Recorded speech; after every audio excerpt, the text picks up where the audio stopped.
మేము శివసాయిలో 600 rupees pay చేసి ఈ ఐడి కార్డు తీసుకున్నాం కదా, ఈ ఐడి కార్డు ఈ కోడ్ మీద 20 రకాల ఇన్సూరెన్స్ పాలసీలు అనేది సేల్ చేసి ఇన్వే కమిషన్ అనేది తీసుకుంటాం. ఆ అవకాశం అనేది లేదు. ఎంత అమోహం చెప్పండి. దీనికి గ్రాండ్ క్లబ్స్ ఇచ్చుకోవచ్చు. ప్రతి ఒక్కరు ఇన్సూరెన్స్ అనేది చేసుకుంటాం కదా, అది మన పాలసీ మీద మన కమిషన్ తీసుకునే అవకాశం ఉందా లేదా? ఓన్లీ 600. ఈ 600లలో మనకు 500 సేవింగ్ బాండే వచ్చింది.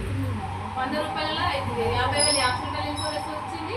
మళ్ళీ జాబ్ ఐడి కార్డు తయారు చేసేసి ఒక్క రూపాయి కూడా వేస్ట్ కావాలి. కానీ ఈ కోడ్ మీద ఇన్ని చేసుకునే అవకాశాలు అనేది అయితే ఉన్నాయి.